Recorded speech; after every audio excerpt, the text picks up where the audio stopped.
Gondal state અંગેના વિવાદનો સુખદ અંત આવ્યો છે। ગોંડલમાં ક્ષત્રિય આગેવાનોની હાજરીમાં સમાધાન કરવામાં આવ્યું છે। ગોંડલ પેલેસમાં ક્ષત્રિય સમાજના અગ્રણીઓ હાજર રહ્યા। યદુવેન્દ્રસિંહ ગોંડલ મહારાજ, હિમાંશુસિંહજી હાજર રહ્યા। રાજેન્દ્રસિંહ જાડેજા, મહેન્દ્રસિંહ ઝાલા ઉપસ્થિત રહ્યા। સાથે જ સમાજની એકતા જાળવવા માટે સાથે મળીને કામ કરવામાં આવશે। યદુવેન્દ્રસિંહ ગોંડલના યુવરાજ તરીકે ઓળખ આપતા હતા, ત્યારે ગોંડલ મહારાજે યદુવેન્દ્રસિંહ ખોટા યુવરાજ હોવાનું કહ્યું હતું। મને એવું લાગે છે ભગવતસિંહજીના ચરણોમાં વંદન કરીને આપણે જે કાર્ય માટે બધા જ નીકળ્યા હતા એ કાર્યને સફળતા મળી છે। આ સમાધાન ન કહી શકાય, હું આને સમાધાન શબ્દથી આને નાનું નથી કરવા માગતો, કારણ કે ગોંડલના મહારાજાએ જે પોઝિટિવ વાત કરી છે એને આપણે બધાએ ભવ્યતાથી એક સ્વીકારવી પડશે કે જે સમાજ એક કરવો હશે તો આ માફી માટે નહીં પણ સમાજ એકતા માટેનો સંદેશ બધાએ ભેગા મળે છે, સમાજ ભેગો થાય છે। એકબીજા ઉપર આંગળી ચીંધવાની નથી, એકબીજા ઉપર વાતો તોડવાની નથી, મરોડવાની નથી, આપણે એક થઈ નેક થઈ આગળ વધવાનું છે। આ એક સંદેશા સાથે એના અનુસંધાને આજે ગોંડલ પેલેસ, ઓર્ચિડ પેલેસ ખાતે આજે બેઠક યોજાઈ હતી। તેમાં જે યાદવેન્દ્રસિંહજી છે તેમની જે કોઈ શરતચૂક હતી તેમની પણ એમને દિલગીરી ખાસ કરીને વ્યક્ત કરી છે। ભવિષ્યમાં એ ગોંડલ સ્ટેટ, ગોંડલ મહારાજા સાહેબ, ગોંડલ યુવરાજ સાહેબ આવા કોઈ પણ ટાઇટલનો કે ઉપયોગ નહીં કરે અને કદાચ અનાયાસે બીજું કોઈ કરતું છે તો એમને પણ એ ખુલાસો કરશે કે ભાઈ હું ગોંડલ સ્ટેટ નથી।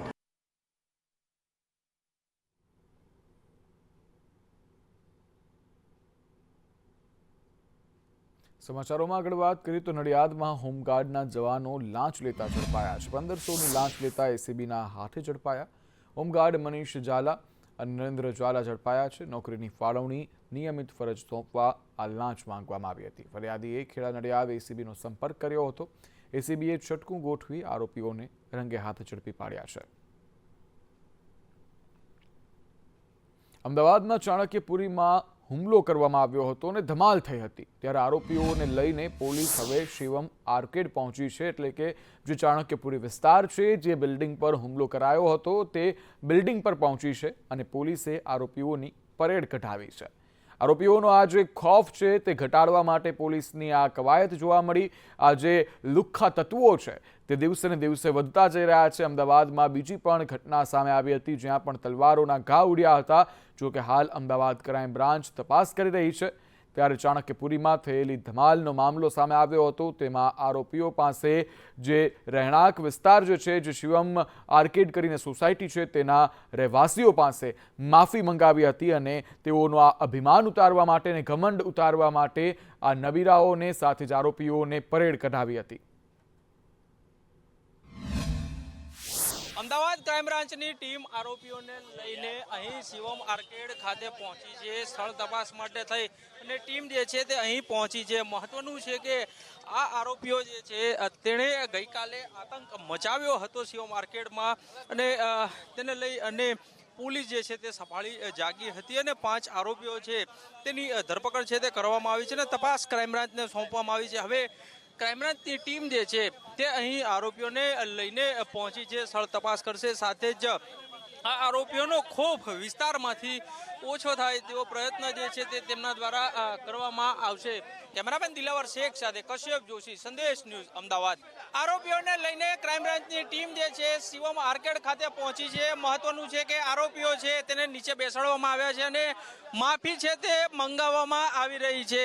જે પ્રમાણે ક્રાઇમ બ્રાન્ચની ટીમ જે છે તે કામગીરી કરી રહી છે તેને લઈ અને લોકો જે છે તે જિંદાબાદના નારા જે છે તે લગાડી રહ્યા છે અને સ્થાનિકો જે છે તેમાં સંતોષ જે છે આ પોલીસની કામગીરીને લઈ અને જોવા મળી રહ્યો છે। ગુજરાત પોલીસ જિંદાબાદના નારા છે તે તેમના દ્વારા જે છે તે લગાડવામાં આવી રહ્યા છે અને જે કામગીરી જે છે તે થઈ છે તેનાથી સંતોષ જે છે તે લોકોને જોવા મળી રહ્યો છે। સ્થાનિકો છે તેની સાથે વાત કરીશું। શું કહેશો, ગઈકાલે 24 કલાકમાં મજબૂત રિઝલ્ટ ગુજરાત પોલીસે આલ્યું છે, એટલે એના માટે અમે ગુજરાત પોલીસના નારા બોલીએ છીએ। તલવારો લઈ લઈને બધા એટલા હુમલા, આટલો માણસ છે ને એટલું જ હતું કાલે, અને આપણે હું કરવું એ જ નહોતી ખબર ને આજે એટલા પકડાઈ ગયા તો આમ ખુશી છે એમ. આભાર પોલીસની બહુ આભાર છે, શંકરભાઈ ને આભાર છે. કેમેરામેન દિલાવર શેખ સાથે કશ્યપ જોશી, સંદેશ ન્યૂઝ, અમદાવાદ.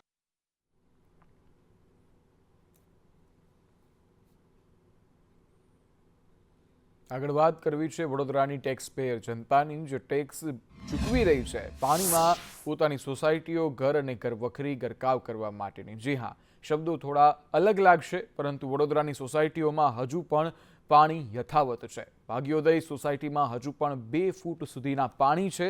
ભાગ્યોદય સોસાયટીની અંદર અને બહાર પાણી જોવા મળી રહ્યા છે. દૂધ, પાણી અને શાકભાજી વગર રહીશો પરેશાન થઈ ચૂક્યા છે. જ્યારે વડોદરા મ્યુનિસિપલ કોર્પોરેશનના પાપે સ્થાનિકો હાલ હાલાકી ભોગવી રહ્યા છે. વડોદરામાં ગઈકાલે જે વરસાદ પડ્યો હતો તેનો આજે આખા દિવસ દરમિયાન પણ પાણી ઓસર્યું નથી. આજે સવારથી વરસાદ નથી છતાં પણ પાણી ઓસરવાનું નામ નથી લેતું. અત્યારે સંદેશ ન્યૂઝ ભાગ્યોદય સોસાયટીમાં પહોંચ્યું છે. અહીંયા પણ સોસાયટીની અંદર 2-2 ફૂટ જેટલું પાણી છે. ગઈકાલે લોકોના ઘરમાં પણ પાણી આવ્યા હતા. લોકો પોતાના ધંધા રોજગાર પર નથી જઈ શકતા તેવી સ્થિતિ સર્જાઈ છે. સોસાયટીની અંદરથી બહાર નીકળવા સુધી લગભગ 1 કિલોમીટર સુધી સતત પાણી નજરે પડી રહ્યું છે. ત્યારે સ્થાનિકો હેરાન થઈ રહ્યા છે. વીએમસીના પાપે અત્યારે વડોદરા વાસીઓ છે તે મુશ્કેલીનો સામનો કરી રહ્યા છે. ભાગ્યોદય સોસાયટીની અંદર પાણી જ પાણી છે. આપણે બેન સાથે વાત કરીશું. બેન, ક્યારથી આ હાલત છે?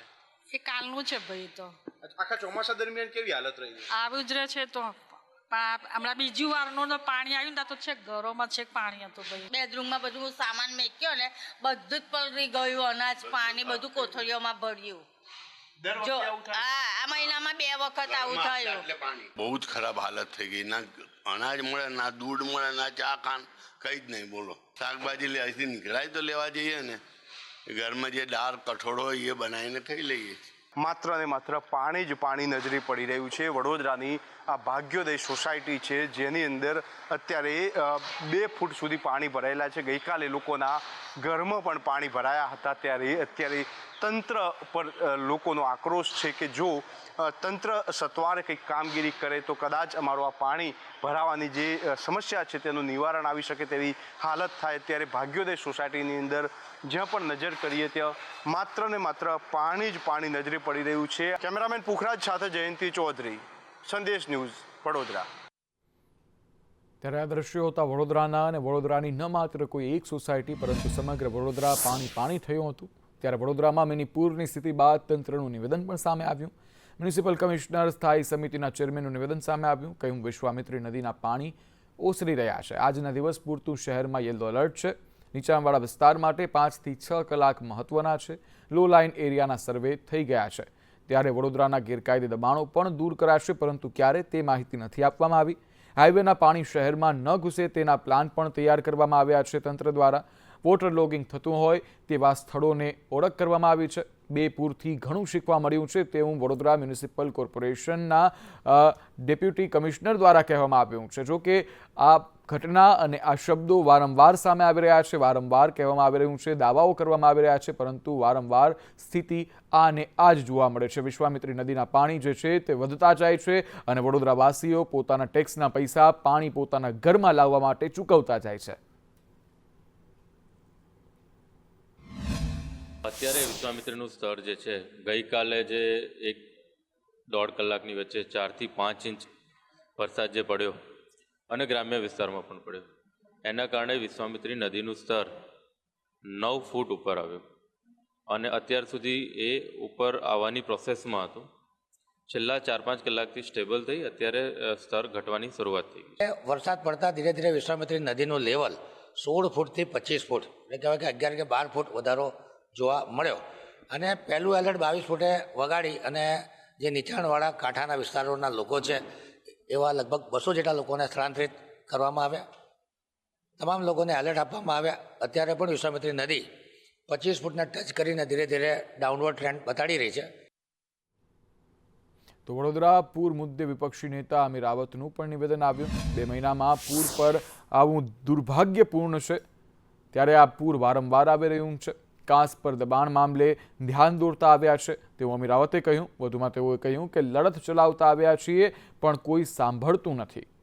અગોરા મોલ બન્યો ત્યારે પણ વિરોધ કર્યો હતો. લોકો વડોદરામાં ઇન્વેસ્ટ કરવાથી હવે દૂર ભાગી રહ્યા છે. સોશિયલ મીડિયા પર વડોદરા ટ્રોલ થઈ રહ્યું છે.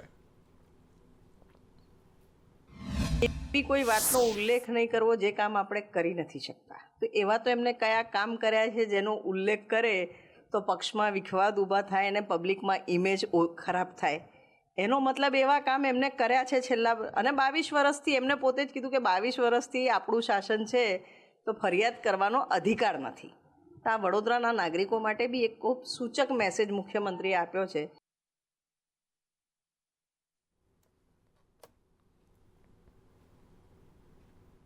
ત્યારે ન માત્ર કોઈ એક વિસ્તાર, તમને પહેલા જ કીધું તેમ વાઘોડિયા રોડ પર પ્રથમ રેસિડેન્સી પાસે પણ પાણી ભરાયા છે. નજીકમાં આવેલું તળાવ ઓવરફ્લો થતાં પાણી ઘૂસ્યા છે. તળાવ ઓવરફ્લો થતાં પાણી રોડ પર ફરી વળ્યા અને અહીંથી પસાર થવું પણ હવે મુશ્કેલ બની ગયું છે. લોકો ઓફિસે, નોકરી, ધંધા અને શાળાઓ પણ નથી જઈ શકતા. ત્યારે પાણી ભરાતા પ્રથમ રેસિડેન્સીના રહીશોને હાલાકી ભોગવવાનો વારો આવ્યો છે. હોસ્પિટલથી આવે છું અને આ કામની પરિસ્થિતિ આવી છે. થોડો બી વરસાદ પડી જાય તો તળાવ ફૂલ થઈ જાય છે અને આવી તો આ સ્થિતિ છે પાણી ભરાઈ જવાની. હું અહીંયા વાઘોડિયા રોડ બાજુ આમ તો સોમા તળાવ રહું છું, પેલું વેદાંત રેસિડેન્સી છે ત્યાં. અને અહીંયા દર વખતે પાણીનો પ્રોબ્લેમ થાય જ છે કે થોડો વરસાદ આવે ને તરત પાણી ચાલુ થઈ જાય છે ભરાવા. હા, ક્લાસમાં, કારણ કે એક્ઝામ ચાલે છે એટલે એટલી બધી બી દર વખતે રજાઓ ના પડાય તો થોડુંક ક્લાસીસ ચાલુ છે એટલે મૂકવા જઈએ છીએ. રેસિડેન્સીમાં રહીએ છીએ.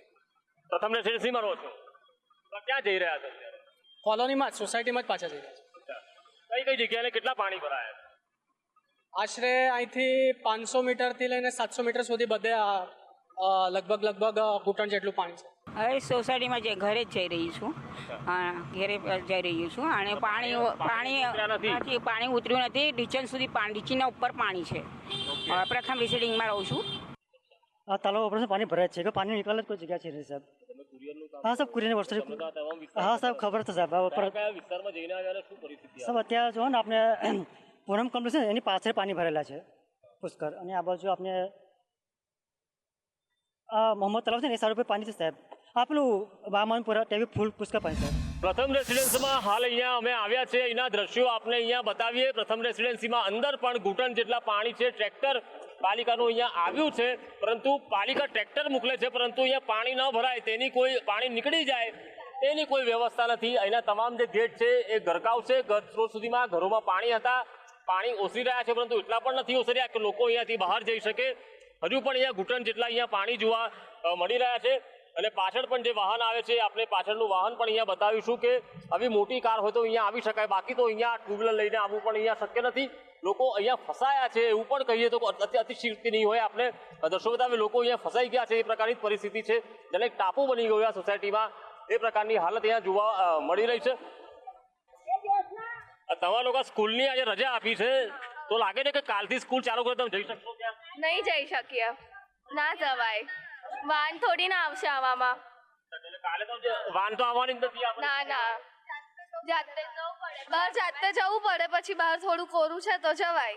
તમારે બાજુ અઠવાડિયું લગભગ આવું રહેશે? હા, અમને અહીંયા પંપ મૂક્યો છે તો પાણી ઉતરી જાય, નહીં તો રહેશે જ આવું અઠવાડિયું. તો હાલ ઘરોમાં પાણી છે તમારા કે ઉતરી? ઘરમાં નથી, અહીંયા બહાર છે, કમ્પાઉન્ડમાં છે. હા, અને પાછળ વધારે. બેન, તમે એવું જ કહેવાય કે ફસાઈ ગયા છો એ પ્રકારની પરિસ્થિતિ છે? બહુ ગંભીર પરિસ્થિતિ છે ભાઈ. 2 દિવસથી તો પાણી વહ્યું નથી, હજુ ઓછું નથી થયું. આ લોકો બહાર જાય તેની પાસે સામાન મંગાવી લો. હા ભાઈ, અહીંયા કોઈ જોવા પણ નથી આવ્યું તેવું લોકો અહીંયા કહી રહ્યા છે. સાથે જ લોકો જો કોઈ બહાર જાય તો તેમની પાસે સામાન અહીંયા મંગાવી રહ્યા છે. એટલે કે પ્રથમ રેસિડેન્સીમાં લગભગ અહીંયા 300 જેટલા મકાનો હશે. આ તમામ મકાનો લાખોના ખર્ચે અહીંયા ખરીદવામાં આવ્યા, પરંતુ અહીંયા કોઈ પણ પ્રકારની પરિસ્થિતિ, કોઈ પણ પ્રકારની સુવિધા પાલિકાએ આપી નથી ને વેરાના વળતરના નામે ફક્ત પાણી મળી રહ્યું છે. ત્યારે સંદેશ ન્યૂઝ વડોદરાવાસીઓની વહારે પહોંચ્યું છે. વાઘોડિયાની ધનલક્ષ્મી સોસાયટીમાં સંદેશ ન્યૂઝ પહોંચ્યું. સંદેશ ન્યૂઝ સામે ચોધાર આંસુએ રડવા લાગ્યા મંજુબા. મંજુબા એક એવા મહિલા છે કે જે રડી પડ્યા અને તેઓ કહી રહ્યા છે કે આ તંત્ર જે છે તેઓના કારણે મારા આંસુ છે. કારણ કે તંત્ર ઘણી વખત કદાચ વિચારતું હશે કે પાણી ભરાયા છે, ઉતરી જશે, સમય લાગશે, લોકો સહન કરી લેશે, પરંતુ તંત્ર એ નથી સમજતું કે આ પાણી ઘણા લોકોને રાતા પાણીએ રડાવે છે. છેલ્લા 4 દિવસથી ઘરમાં 2 ફૂટ જેટલા મંજુબાના ઘરમાં પાણી ભરાઈ ગયેલા છે. વયોવૃદ્ધ બા છે ત્યારે ઘરમાં પાણી વચ્ચે જીવન વિતાવી રહ્યા છે. વૃદ્ધ બા ઘરમાં એકલા જ છે અને આ એકલા જીવન વિતાવી રહ્યા છે. ત્યારે છેલ્લા 3 દિવસથી તેઓ માંગીને જમી રહ્યા છે, કારણ કે અનાજ નથી. અનાજ લેવા માટે બહાર જવા માટેની કોઈ જગ્યા નથી કે જ્યાં પાણી ન હોય. પાણીનું સામ્રાજ્ય સમગ્ર વિસ્તારમાં છે. ત્યારે સંદેશ ન્યૂઝ સામે તેઓ ચોધાર આંસુએ રડી પડ્યા અને કહ્યું કે આ તંત્રની ભૂલ છે. આ બાપોદ વિસ્તારના ધનલક્ષ્મી સોસાયટી ખાતે અમે આવ્યા છીએ, જ્યાં છેલ્લા 4-5 દિવસથી સોસાયટીની અંદર પાણી ભરેલા નજરે પડી રહ્યા છે. અનેક સોસાયટીઓના ઘરમાં હજુ પણ 2-2 ફૂટ સુધી 1-1 ફૂટ સુધી પાણી નજરે પડી રહ્યા છે. સ્વાભાવિક છે કે સ્થાનિકોનો ગુસ્સો છે તે અહીંયાના કોર્પોરેશન અને અહીંયાના નેતાઓ પર હોય, કારણ કે જ્યારે અમે વાસ્તવિકતા જોઈ, લોકોના ઘરમાં ગયા ત્યારે એમનું દુઃખ જોઈ ના શકાય તેવી હાલત છે. કારણ કે જમવાનું કઈ રીતે બનાવવું, ઘરની અંદર સૂવું કઈ રીતે, ઘરની અંદર કઈ રીતે બેસવું, તે ખૂબ જ મુશ્કેલી થઈ ચૂકી છે. તમામ સામાન છે તે અત્યારે પાણી થઈ ચૂક્યું છે. આ એક વૃદ્ધ વડીલ રહી રહ્યા છે, તેમનું ઘર અમે આપને બતાવી રહ્યા છીએ, જેની અંદર રસોડાની અંદર, ઘરની અંદર તમામ જગ્યાએ પાણી જ પાણી જોવા મળી રહ્યું છે. જ્યાં પણ નજર કરીએ ત્યાં પાણી છે. ત્યારે સ્વાભાવિક છે કે એના સ્થાનિકોનો જે ગુસ્સો છે, એના લોકોનો જે ગુસ્સો છે તે ખૂબ જ જે સરકાર છે તેમના પર રહેવાનો છે તે દેખી શકાય છે. ગઈકાલે જે રીતે વરસાદ પડ્યો હતો તે રીતે ગઈકાલે 2 થી 3 ફૂટ પાણી ભરાયું હતું. આના અગાઉ પણ આ ઘરની અંદર 5 ફૂટ જેટલું પાણી ભરાયું હતું. આપણે બા સાથે વાત કરીશું. બા, શું હાલત છે ઘરની? આ પાણી ભરાઈ ગયું બેઠા, બીજું કશું. ક્યારે ભરાયું બા પાણી? આ તો 3 દારાથી ભરાયું. 3 દારાથી પાણી ભરાયું તો ઘરમાં તકલીફ નહીં પડતી? પડે, શું કરવાનું? આજુબાજુ ઘેર ખાવા ખૂબ તકલીફ પડે છે. કોકના ઘર હોવા છતાં માંગવું પડે, કેટલું કઠિન પડે બા? શું કરવાનું હવે? ઘરવાળા જતા રહેવું. બા, કોણ રહો છો ઘરમાં? એકલી જ રહું નીચે. એકલા જ રહો છો? ખૂબ તકલીફ પડે. આપણા ઘરમાં બધું હોવા છતાં કોઈકના ત્યાં માંગવું પડે. બા, કેટલું નુકસાન થયું? નુકસાન તો બધું બહુથી મારે પલળી ગયું. બધા ગાટલા બાટલા બધું કોતરા બધું નાખી દીધું બહાર. આ પહેલાં પાણી આવ્યું પહેલું, તારે આટલું બધું નુકસાન થયું. અનાજ બનાજ બધું ફેંકી દીધું મેં. અને આ કોઈ ઘેર જવાય ને ઉપર જ સુઈ રહું, બેઠા આખી રાત બેસી રહી. કાલે હોઉં આખી રાત પાણી ભરેલું ઘરમાં હોય ત્યારે ડર નથી લાગતો? લાગે કે ના લાગે બેટા, કઈ જવાનું આપણે? એકને જ બે લાઈટ ચાલુ કરીને બાથરૂમની. ખૂબ તકલીફ થતી હશે. તકલીફ તો પડે જ ને, કઈ જઈએ. આવું ગયા વખતે વરસાદમાં બી આ હાલત હતી? 2019માં આટલું પાણી આવ્યું. મારા ઘરવાળાની તબિયત નથી સારી, બીજાના ઘેર જઈને હુઈ રહ્યા હતા અમે. આટલા લગીને પાણી હતું 2019માં. હો એનો લીટો પેલો નીચેનો હોય, આવડે આવી તો આ 2 લીટા કર્યા. બોલો શું કરવાનું? ત્યારે કદાચ જો આ તંત્ર આંસુઓની કિંમત સમજશે અને લોકોની પરેશાની સમજશે તો આ તંત્ર દ્વારા કોઈ કાર્યવાહી કરવામાં આવશે.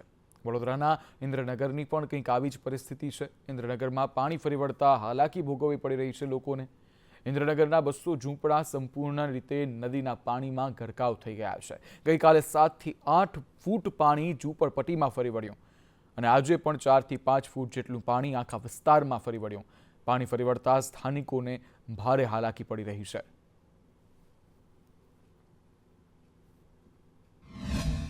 હાલતથી આજ તો થોડું કમ થયા છે, પણ રાત્રે તો બહુ વધી ગયા હતા પાણી. હા, કમને 2-3 ફૂટ જેવું પાણી ઓછું થયા છે. બધા ઘરમાં પાણી, બધાને ઘરમાં પાણી કમથી કમ કમરથી ઉપર હતા. કેટલા લોકો રહેતા હશે અહીં? તો કમસે કમ 200-250 ઘર જેવું છે અહીં રહેવાનું. બધા ટોટલ જ બધા રોડ પર હતા. રાત્રે આ તો બીજું થોડા ઉતર્યા હશે તો બધા અંદર ગયા પાણી. ઇન્દ્રાનગર ખાતે અમે આવી પહોંચ્યા છીએ. ઇન્દ્રાનગર ખાતે અત્યારે વિશ્વામિત્રી નદીનું પાણી ચારે તરફ ફરી વળ્યું છે. અહીંયાની જે ઝૂંપડપટ્ટી વિસ્તાર છે તેની અંદર તમામ ઘરોમાં મોટું નુકસાન થયું છે. તમામ ઝૂંપડપટ્ટી જે છે તેની અંદર પાણી નદીનું છે તે ફરી વળ્યું છે. દર વખતે જ્યારે વરસાદ આવે છે ત્યારે નીચાણવાળા ભાગમાં વિશ્વામિત્રી નદીનું પાણી જે છે તેનું વહેણ છે તે જતો હોય છે. અને આ વખતે પણ હજારો ઝૂંપડપટ્ટી અત્યારે પાણીમાં ગરકાવ કરી ગઈ છે. પાણી આવતાની સાથે એના સ્થાનિકો છે તે બીજે હિજરત કરવા માટે, બીજે જવા માટે મજબૂર બન્યા છે. વિશ્વામિત્રી નદીનું પાણી અત્યારે ઇન્દિરા નગર અને આસપાસના જે ઝૂંપડપટ્ટી વિસ્તાર છે તે તમામ જગ્યાએ ફરી વળતા અહીંયાના સ્થાનિકોમાં કહી શકાય કે ખૂબ જ મુશ્કેલીનો સામનો કરી રહ્યા છે. તમામ વિસ્તાર અત્યારે ખૂબ ખરાબ હાલતમાં છે. ત્યારે આપણે એ દ્રશ્યો જોવાની કોશિશ કરીશું કે જેટલા પણ ઝૂંપડપટ્ટી વિસ્તાર છે તે તમામ ઝૂંપડપટ્ટી વિસ્તારમાં અત્યારે માત્ર ને માત્ર વિશ્વામિત્રી નદીનું પાણી જ નજરે પડી રહ્યું છે. જે પણ ઝૂંપડપટ્ટી છે, જે ઘર છે, જે ચોલ છે તેમાં લગભગ 4 થી 5 ફૂટ પાણી છે. આજે સવારથી વરસાદ નથી છતાં પણ પાણી હજુ ઓસરવાનું નામ નથી લેતું. ગઈકાલે લગભગ 7 થી 8 ફૂટ જેટલું પાણી પહોંચ્યું હતું. હજુ પણ 5 ફૂટ જેટલું પાણી અહીંયા નજરે પડી રહ્યું છે. કેમેરામેન પોખરાજ સાથે જયંતિ ચૌધરી, સંદેશ ન્યૂઝ, વડોદરા. વડોદરામાં ઇન્ચાર્જ ફાયર ઓફિસર સસ્પેન્ડ કરાયા છે. Incharge chief fire officer Parth Brahmbhatt suspend કરાયા છે. ફાયર કર્મચારીને મારવા બદલ ફરિયાદ નોંધાઈ હતી. પાર્થ બ્રહ્મભટ્ટ સહિત 3 અન્ય ફાયર કર્મચારીને સસ્પેન્ડ કરાયા છે. ફરિયાદી અમરસિંહ ઠાકોર અને અમિત રાવ પણ સસ્પેન્ડ કરાયા છે. મ્યુનિસિપલ કમિશનરે શિસ્ત ભંગ બદલ કાર્યવાહી કરી છે. પોલીસ ફરિયાદ નોંધાતા મ્યુનિસિપલ કમિશનરે એક્શન લીધા છે. ત્યારે નિકુંજ આઝાદને હવાલાના ચીફ ફાયર ઓફિસરનો ચાર્જ આપવામાં આવ્યો છે. ત્યારે એફઆઈઆર બાદથી chief fire officer Parth Brahmbhatt ફરાર થયા છે. ત્યારે ધરપકડથી બચવા પાર્થ બ્રહ્મભટ્ટ ભૂગર્ભમાં ઉતરી ગયા છે. ગઈકાલે જે વિડીયો ક્લિપ વાયરલ થયેલી એ અનુસંધાને ફાયર વિભાગના જે એચઓડી છે એમની પાસેથી અહેવાલ મંગાવવામાં આવેલો હતો. એ અહેવાલમાં એક અધિકારી અને 2 કર્મચારી સૈનિક, એમાં શ્રી પાર્થ બ્રહ્મભટ્ટ, એમના સૈનિક શ્રી અમરસિંહ ઠાકોર અને બીજા અમિતભાઈ રાવ, એમને કોઈ ફૂડ પેકેટ બાબતે કંઈ બોલાચાલી થઈ હશે અને સંઘર્ષ થયો હશે એ બાબતનો અહેવાલ મળેલો છે. અને એ અનુસંધાને અને વિડીયો ક્લિપમાં જે શ્રી પાર્થ બ્રહ્મભટ્ટ સામે જે રજૂઆત કરવામાં આવેલી છે કે એમની સાથે મારામારી અને ગાળાગાળી કરવામાં આવેલી છે, એ અનુસંધાને જે અહેવાલ મળ્યો છે એ અનુસંધાને આપણે ત્રણેય જે અધિકારી છે અને કર્મચારી છે એમને અત્યારથી સસ્પેન્ડ કરવામાં આવેલા છે.